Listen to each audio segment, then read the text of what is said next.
Iniciamos nuestro consultorio psicológico con un tema sumamente importante en estos momentos para los padres de familia, porque sus pequeños van a volver a clases. Hay muchos que lo hacen con ilusión, que ya estaban desesperados por ver a sus amigos, pero otros a los que les va a costar nuevamente acoplarse a esa vida que llevaban hace algunos años. ¿Cómo manejar ambas situaciones? Para eso tenemos un especialista a quien hemos invitado, por supuesto. Le agradecemos a Mauro Cerón, él es psicólogo y coordinador de la carrera de Psicología de la Universidad Privada del Norte. Buenas tardes, Muy bienvenido. Buenas tardes, muchas gracias por la invitación. Bueno, iniciemos con la preocupación de aquellos padres que ven que sus hijos no están motivados para regresar a clases cuando todo el mundo pensaría que sí. ¿Qué puede estar sucediendo ahí? En definitiva, estos 2 años que les han marcado la vida a los infantes y a los adolescentes, si antes de la pandemia ya había todo un tema de conflictos dentro de las familias, dentro del aprendizaje, nosotros en la carrera de psicología hemos detectado que a nivel nacional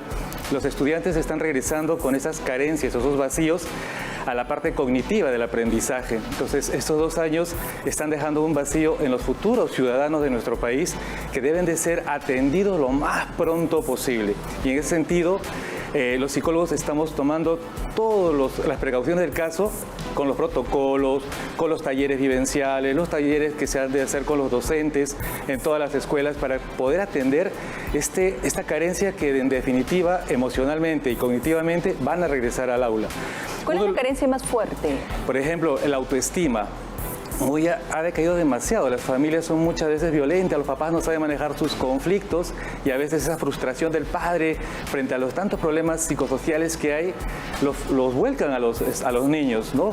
Los arremeten contra una situación que todavía no es el momento para el niño de confrontarlo, porque todavía tiene algunos vacíos, como dice Piaget, está en ese proceso de asimilar la vida, de entender la vida. Y de pronto le mandan un tema tan grande de golpe, ¿no? Que no sabe cómo manejar. Pero el retorno a clases puede hacer que ciertamente esas deficiencias emocionales se vean más marcadas, que pueda ser de repente hasta víctima de bullying, ¿no? Por no saber manejar la situación. ¿Qué deben mirar en estos instantes los padres? ¿Cómo debo ver a mi niño para que pueda ir realmente bien a clases presenciales? Algo que en psicología siempre se dice que los padres somos referentes significativos. Entonces los niños siempre van a copiar el modelo que tienen dentro de casa. Eso es general y es básico para poder atender a un niño. En ese sentido, nosotros los padres tenemos que tener esas fortalezas, esas herramientas de poder enfrentar cualquier tipo de frustración. Entonces, entrar a la escuela, de repente los 2 primeros años, en mi primer grado, en mi segundo grado, no fui interactuando con otros niños y por primera vez voy a interactuar.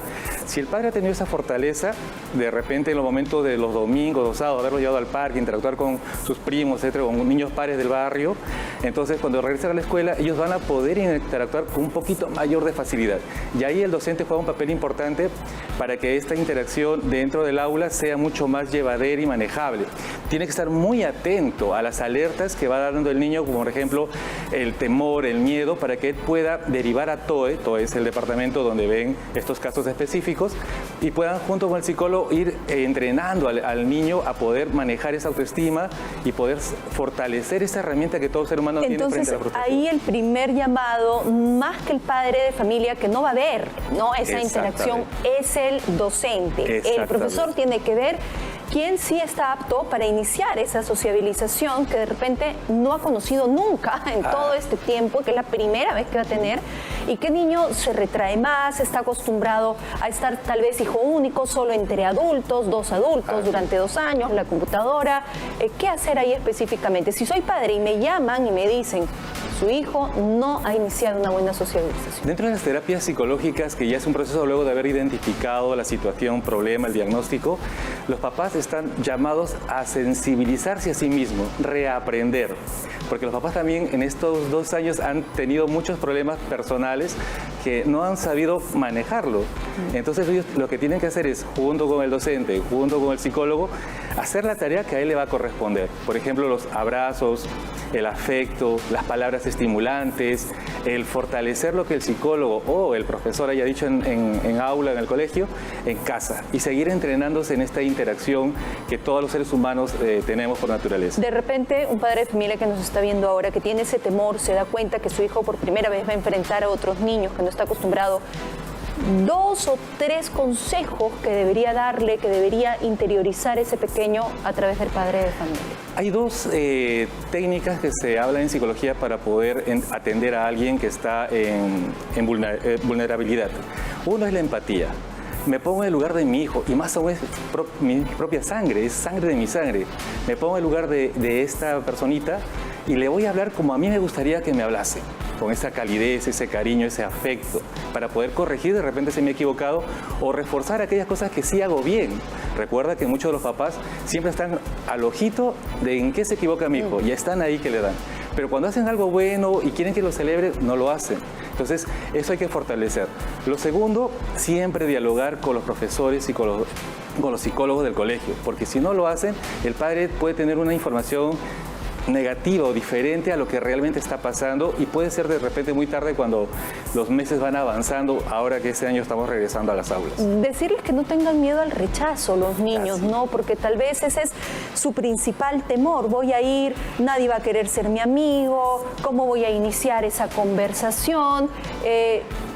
Mantener un entorno lo más adecuado posible no solo depende del niño, sino de los amigos. Entonces, si todos fuéramos a clases con estos consejos, sería el mundo ideal, pero no en todos los casos es así. Así es. Una de las cosas que los papás tenemos que hacer es enseñarles desde la casa a no tener esos miedos. Como tú lo habías comentado, el miedo es la puerta al inicio de estas frustraciones que luego se ven en la vida adulta incluso. Entonces, básicamente hay que estar atentos a lo que nos diga el docente, atentos a cómo regrese mi hijo. Si regresó contento, todo va bien, vamos igual conversando. Si no está con una actitud positiva, buscar. Así es. ¿Qué ha pasado? Llamar al profesor y preguntarle cómo está interactuando. Así es. Nos ha quedado clarísimo. Doctor, muchas gracias por haber venido. Por la invitación. Y sin duda seguiremos conversando porque muchos padres de familia están preocupados por cómo ir avanzando, recién descubriendo este mundo, ¿no? de las clases presenciales. Muy amable, gracias. Gracias. Hasta aquí nuestro consultorio psicológico.